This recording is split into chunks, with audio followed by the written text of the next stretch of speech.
Assalamualaikum warahmatullahi wabarakatuh. Halo semuanya.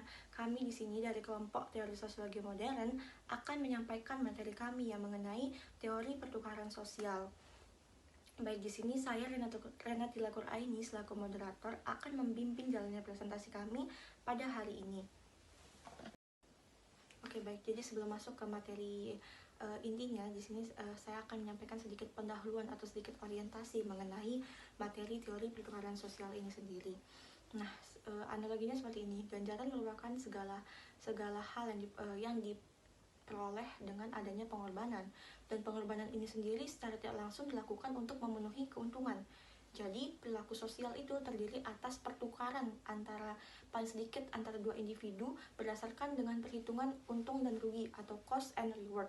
Nah, itulah sedikit analogi mengenai teori pertukaran sosial ini. Teori pertukaran sosial ini dipelopori atau dikemukakan oleh George C. Humans. Teori ini memusatkan perhatiannya pada tingkat analisis mikro atau tingkat analisis mikro, khususnya itu pada kenyataan sosial antar pribadi atau interpersonal. Teori ini juga menekankan pada persoalan sisi psikologis interaksi sosial individu satu dengan individu lainnya dalam membangun hubungan sosial di kehidupan sehari-hari. Nah, dalam hal ini membangun hubungan sosial itu memerlukan umpan balik sebagai tujuan untuk membangun hubungan sosial yang berimplikasi pada nilai transenden keseimbangan, keselarasan, maupun keharmonisan dalam membangun hubungan sosial kemanusiaan. Nah, mungkin itu saja sedikit orientasi atau pendahuluan dari saya. Selanjutnya materi mengenai biografi akan dilanjutkan oleh teman saya, Feby Agustina. Kepadanya dipersilahkan. Assalamualaikum warahmatullahi wabarakatuh. Saya Feby Agustina Wulan akan membacakan biografi singkat tentang George Jasper Homans. Homans lahir di Boston 11 Agustus 1910 dan meninggal di Chambord 29 Mei 1989 pada usia 78 tahun. Ia adalah sosiolog Amerika, pendiri sosiologi perilaku dan teori pertukaran.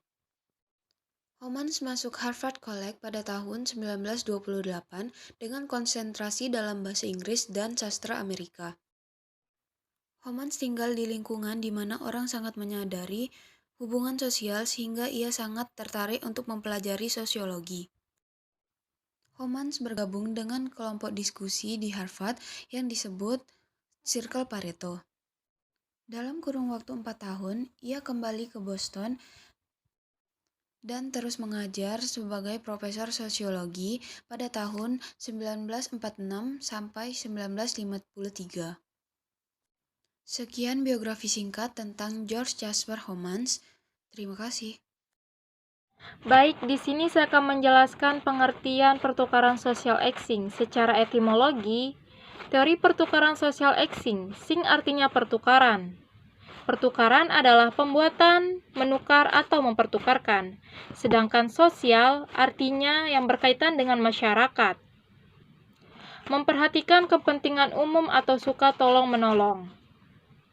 Sementara itu dari sisi terminologinya, teori pertukaran sosial adalah teori dalam ilmu sosial yang menyatakan bahwa dalam hubungan sosial terdapat unsur ganjaran, pengorbanan, dan keuntungan yang paling mempengaruhi.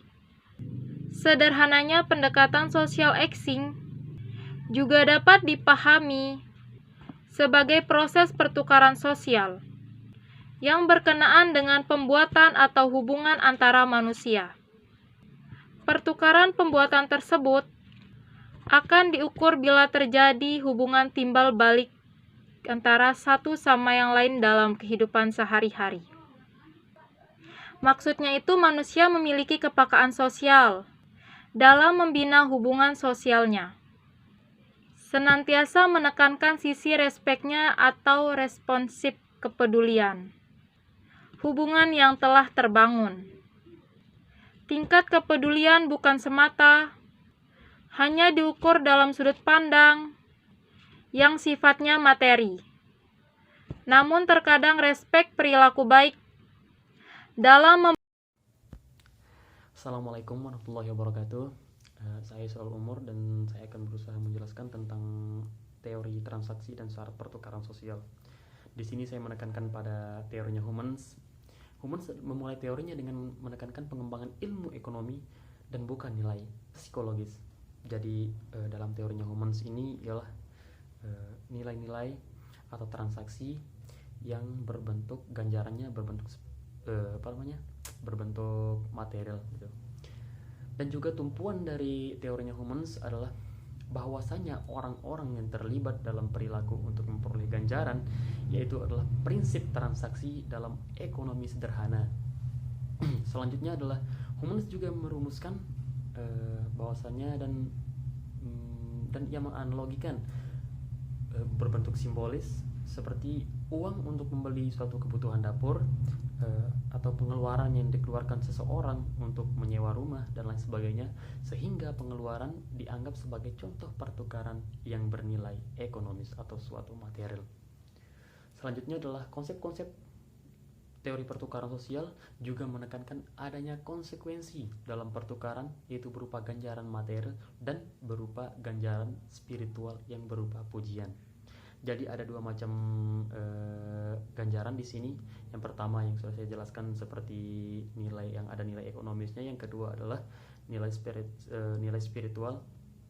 Contoh seperti seseorang yang memuji orang lain, ketika orang lain yang dipuji tersebut memberikan suatu pengeluaran berbentuk materi dan sebagainya. Jadi ada dua model macam pujian spiritual di sini. Yang pertama adalah suatu tujuan harus berorientasi dan harus tercapai pada orang lain. Yang kedua adalah suatu perilaku atau tindakan harus bertujuan untuk memperoleh sarana yang dimaksud. Jadi yang pertama itu adalah membutuhkan ganjarannya seperti pujian. Yang kedua itu adalah menjelaskan yang pertama. Dan dengan tujuan itulah yang menjadi standar bagi seseorang yang melakukan suatu tindak sosial yang berupa transaksi untuk membangun suatu hubungan dengan orang lain, baik itu dalam bentuk persahabatan, pernikahan, dan lain sebagainya. Mungkin sekian yang dapat saya sampaikan, kurang lebihnya mohon dimaafkan. Wassalamualaikum warahmatullahi wabarakatuh. Baik, jadi tadi kita telah sama-sama menyimak dan mendengarkan mengenai beberapa gambaran umum tentang teori pertukaran sosial atau social exchange theory ini, mulai dari pendahuluan, biografi sampai dengan beberapa asumsi dasar ini yang digunakan oleh Humans dalam teori ini. Berikut di sini yang terakhir saya akan sampaikan mengenai beberapa proposisi yang digunakan oleh Humans dalam mengembangkan teori pertukaran sosial ini. Yang pertama ada proposisi sukses. Jadi Humans mengatakan bahwasanya jika makin sering tindakan apapun yang dilakukan orang memperoleh imbalan, makin besar pula kecenderungan orang itu mengulangi tindakan tersebut. Itu statement awal yang dikeluarkan Humans pada proposisi sukses. Artinya di sini adalah semakin perilaku seseorang dihargai atau memperoleh ganjaran, maka semakin besar pula kemungkinan orang tersebut akan melakukan tindakan yang sama. Itu yang pertama. Yang kedua adalah proposisi stimulus. Proposisi stimulus ini artinya adalah apabila pada masa lampau ada satu atau beberapa stimulus atau rangsangan di dalam tindakan seseorang yang mendapat ganjaran, maka semakin satu atau beberapa stimulus tersebut dapat menyerupai stimulus pada masa lampau, maka semakin besar pula kemungkinan bahwa orang tersebut akan melakukan tindakan yang sama. Berikutnya kita kenal istilah proposisi nilai, di mana semakin bernilai hasil tindakan bagi seseorang, maka semakin cenderung pula ia akan melakukan tindakan yang serupa. Yang keempat kita kenal istilah proposisi kelebihan dan kekurangan, ya, di mana bahwasanya Humans di sini mengaitkan bahwasanya dan mendefinisikan bahwasanya ada dua konsep kritis ya dalam menjelaskan proposisi yang keempat ini. Ya, ada dua konsep kritis tadi. Yang pertama itu adalah konsep ongkos dan konsep keuntungan. Sehingga dapat disimpulkan bahwasanya semakin besar keuntungan atau ongkos yang diterima sebagai akibat dari tindakan yang ia lakukan, maka semakin cenderung pula seseorang akan menjalankan tindakan tersebut gitu. Yang kelima ada proposisi persetujuan. Jadi pada proposisi persetujuan ini Homan lebih mengacu pada keadaan mental teman-teman, dan kekecewaan juga dapat mengacu pada seluruh kejadian eksternal. Artinya di sini adalah pada proposisi persetujuan ini semakin besar kemungkinan seseorang mendapatkan tindakan yang agresif, maka akibatnya tindakan ini demikian makin bernilai baginya. Kurang lebih begitu. Yang terakhir di sini ada proposisi rasionalitas, di mana proposisi rasionalitas ini lebih cenderung yang dimana beberapa proposisi di atas tadi mungkin lebih cenderung bersandar pada behaviors. Kalau untuk proposisi terakhir ini, yaitu proposisi rasionalitas ini lebih cenderung bersandar pada proposisi yang dipengaruhi oleh teori pilihan rasional atau teori pilihan rasional, atau dalam istilah ekonomi itu kita kenal istilah adalah memaksimalkan kegunaannya gitu. Jadi pada dasarnya orang itu akan memilih alternatif tindakan, maka ia akan cenderung memilih tindakan yang bernilai gitu, yang dapat memberikan nilai pada dirinya, yang digandakan dengan berbagai kemungkinan untuk memperoleh hasil yang lebih besar dan menguntungkan. Demikian beberapa proposisi yang digunakan oleh Homans dalam mengembangkan teori pertukaran sosial ini, dan juga saya akhiri pula ya.